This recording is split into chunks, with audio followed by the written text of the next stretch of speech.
Irashaimase. Hello and welcome to Fataris' Kitchen. I'm your host, Chef Fataris. It's time once again for Shoot 'em Up Saturday, and on the menu this week we have Mazinger Z, classic anime shoot 'em up action. What kind of taste will it have? Let's get cooking and find out.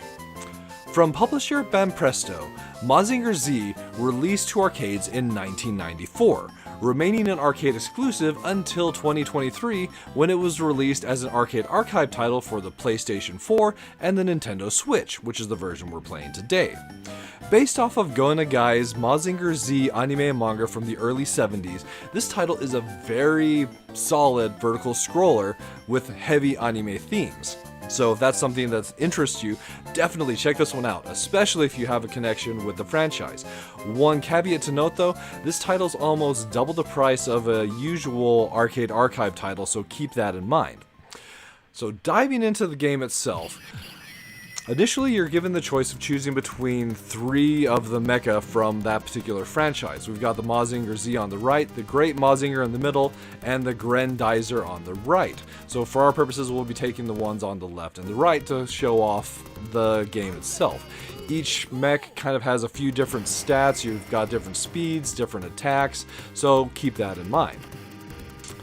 It's a rather straightforward vertical scroller as far as your movement is concerned, and for attacks though, we do have a few more options. So each mech has the ability to, of course, fire, but you can also charge your shot and fire a more powerful version of the current weapon you have equipped. There are three weapons that can be equipped with the colors red, blue, and green. Red is your laser, green is your wide shot, and blue is your mid shot, so kind of like just your standard spread, whereas green kind of covers more of the screen.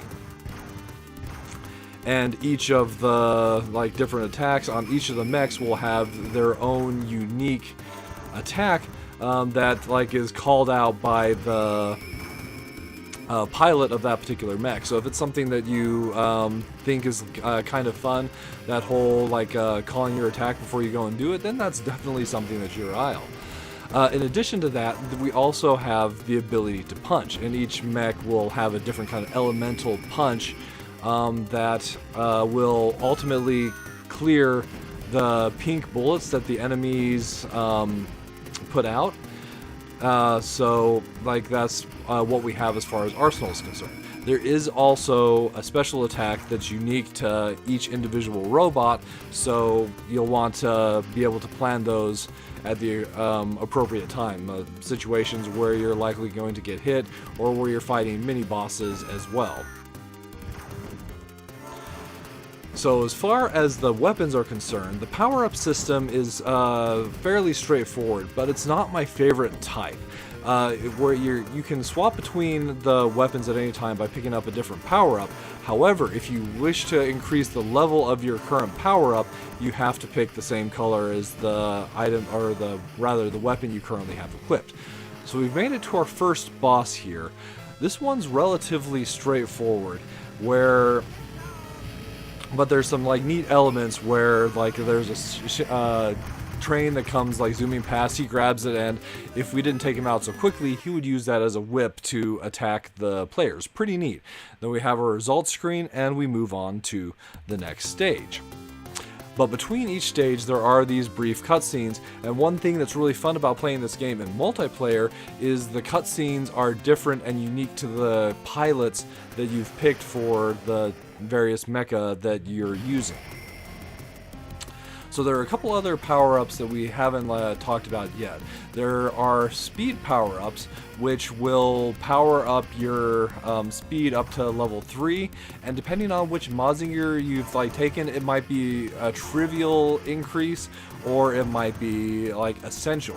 So if you're taking the Great Mazinger, the one that was in the middle, that's by far the slowest, but it does feel like that one might be the most powerful of the three units. Whereas I feel the other two are more balanced when it comes to speed and attack, so it's really just looking for what you're looking for. There's also these smiley face bonus items, and each time you pick one up, you'll be incrementing a counter. Ultimately, that counter will go up to 40, and when you hit 40, if you still have like room for additional lives, you'll pick up like lives, or if you're happen to be at full lives, you'll get an additional special attack. So, as far as the overall setting and the theme are concerned, especially where you've got all like the attacks being called out, the enemy design like that's just really reminiscent of that like 70s era giant like robot mecha like feel. It's one of those things that I kind of feel is something that I really enjoy, but it could be very take it or leave it depending on like the individual gamer themselves. So the second stage boss starts off as this Statue of Liberty, but with just a little bit of an attack, we break off the facade and we find out that it's actually an evil robot. I do appreciate one element of the boss fights as well, where all the boss fights are very modular. You have all these different parts on like the enemies that you can ultimately destroy, but like you don't necessarily need to defeat the boss. One last element I haven't talked about is the life system. So rather than have like a one hit and you lose a life, let's see, system, we have basically HP, and as we're taking hits, we're losing that HP. Once you lose all your HP, then ultimately you'll end up getting game over, and you'll have to continue.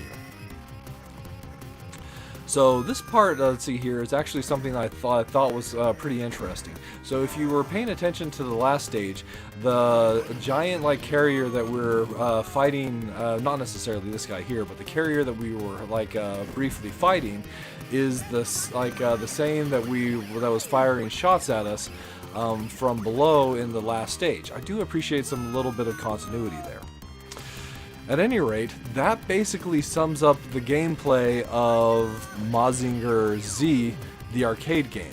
As far as like the story for the series itself, I'm not very familiar with that, so I do appreciate the introduction to the series this way.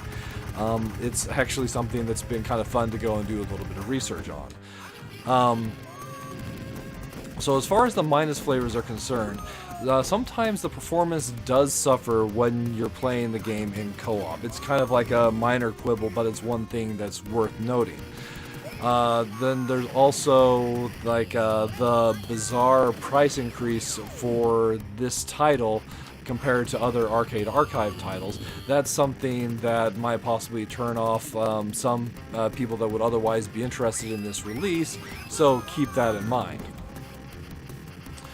And then, like, lastly, just based off kind of the theming and how it's like one of those things that's based on like giant mech anime. You've got like the calling out of attacks, that sort of thing throughout the course of your gameplay.